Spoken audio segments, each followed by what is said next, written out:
I can't believe it. The autumn wind is changing seasons. The guy who invested all of his fab is the next one gone. The top of the leaderboard for projections didn't get 67 points, and you, David, has squeaked on through with 67 and a half. Back-to-back weeks in the weekly Cleaver, and we've had two chops with less than 1 point leave us.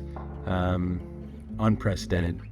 To add insult to injury, Jesse went to that game, his Raiders lost, and his two studs, two guys that really should have and could have come out with enough points, just barely didn't do it.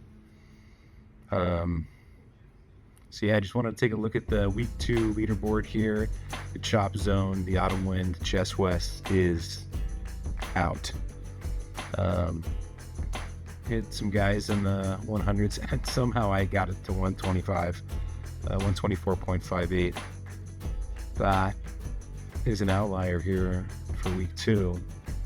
Let's take a look at Jesse's team, what is going to be left. So Burrow got hurt. Kyron, Gibbs, London, Ladidi, Chiggy, Jacoby, Pity City, McCarthy. A lot of guys to choose from here. This is a big waiver week already. So we had some guys pick up, early after the waivers went through, but let's scroll down to Brennan's team. Burrow for $10. Probably won't play the rest of the year. Might not be in contention. I'm sure he's just stashing him on the IR. I get it, but doesn't help you a whole lot.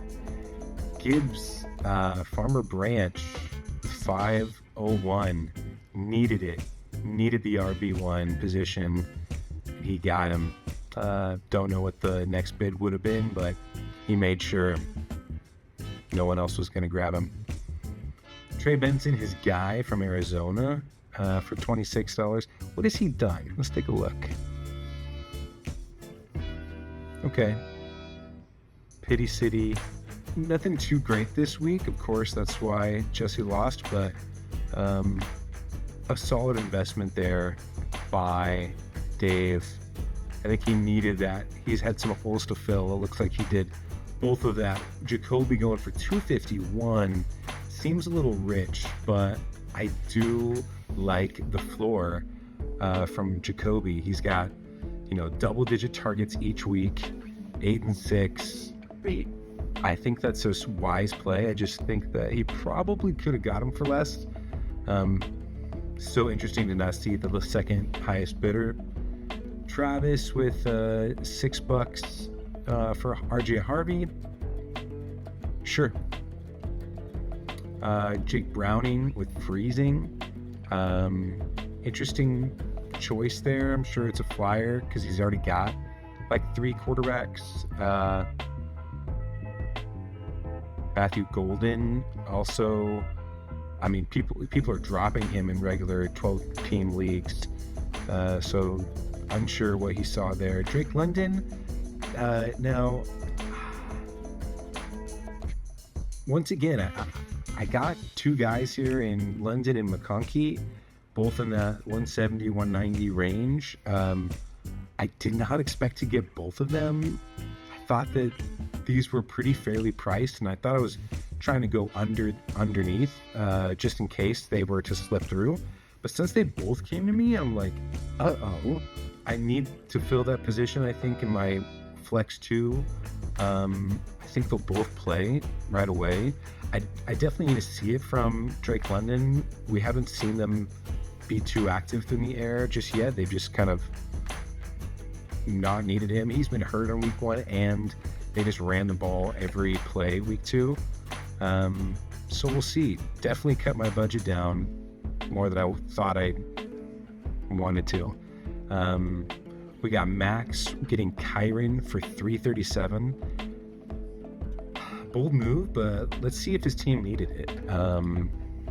So he's got May, Robinson, and then Kyron in his RB2. His flexes are Ricky and Cooper, so I think he was really struggling with the RB position. He had Tracy, Dowdle, yeah. So he definitely wanted to get someone. I bet you he just didn't spend all the way up on Gibbs, since Dylan had him for 501. But 337 seems pretty high for Kyron.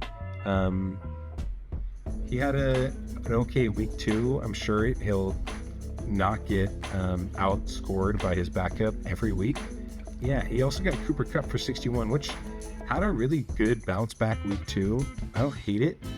I think he needed him. Looking at the rest of his roster, he'll slide in there right behind Ricky pretty well. So let's take a look at the chop zone as we are looking ahead into week 3. We got Gunderson there with almost 89 points. Quite a few people actually in that same range, from Travis to Forrest. You could easily put Cam on that list too, since he is in the danger zone. But yeah, we look to have a tight race here for the bottom 4. Let's take a look at Gunderson's team. So Gino versus Washington, Barkley against Rams, Quinn Sean, Flowers, Tillman, McBride, D-Hop, Higgins in the flex 2. I think that's where he's getting a lot of his low projections. The sleeper does not like Hopkins, even though he's caught 3 touchdowns in the first 2 weeks, and he's definitely the guy to throw deep to in that offense, and he's coming down with them with the catches. Higgins too, I think, also had a decent day, but the projections just are not there. And I don't even know. I didn't get to watch a whole lot of these games this week because I was doing stuff. But the Houston Texans don't look good, and they need to figure it out. So yeah, he's on relegation watch here in the chop zone with only spending 10 fab. Rightfully so. We got Travis's team here. Indiana Jones, Chase Brown, Omar, who hasn't looked great yet. I think he's still the one to hold there, but a little shaky in the RB2 so far for Trav. Sutton, who will pick it up. He was abysmal in week 2. Keenan Allen, looking to be like one of the guys to have in that Chargers wide receiver room. Kyle Pitts, Josh Downs, Jameson Williams. Yeah, he doesn't have anyone that jumps off the page, but it's interesting to see him in this area. I don't hate his team once again, but these guys are guys that have had some struggles recently. He hasn't been able to play Daniel Jones just yet, but he might save his week moving forward. We got Phobe with Baker, HN, Xavier Scott. 1% starter, 2% rostered. I've never heard of him. Bold move, I guess. They need the help with Aaron Jones down, but I don't like that play though. Puka, Wilson, Evan Ingram. I think he might be out. I think it says questionable, but I think Evan Ingram got hurt. Not sure. Chig and Alec Pierce, kind of a boomer bust guy there. On his bench, he's got Stafford, Garendo, Jaden Blue. What a projection for Jaden Blue. 0.01. How do you project that? I think he's just a healthy scratch. I don't think he's been on the roster. Giddens, a bunch of these backups, they're just hopeful. Forrest, the waivers do run on Tuesday night, just so you know. Jaden Reed is out. Ray McLeod, haven't seen him all year. It might be coming down, though. The axe is hovering. Then we got Cam Mason, who's got Herb, Jacobs, Chuba, Tyreek, Diggs, Kelsey, Loveland, Charbonnet. Loveland with a sub 3-point projection. Let's see who he's got. Field is out. Brashard Smith is no one. Bashal Tutin, he scored. Colson Loveland, has he got many catches? Torrey Horton scored. Diami Brown scored. There are some guys on your bench that could be in play in front of Loveland, but that projection is definitely bringing you into the danger zone unless you're going to move him up. I don't know. I might rock with Diami Brown, to be honest. I think he got some good work, but Bashal Tutin is a player too. Chopped Liver is right on that edge if Cam does put his guy in. So Jaden, Najee, who's splitting the work now, Jordan Mason, who's the guy there in Minnesota, CD, T, Hunter, Quentin, Jalen. This roster isn't the same roster that we saw before, so we'll see. I mean, these guys, as we see, anybody can goose and anybody can just be mediocre in these weeks. Let's look ahead to week 3. A lot of guys projected actually in the 90s. Few of them in the hundreds. And I got a 110.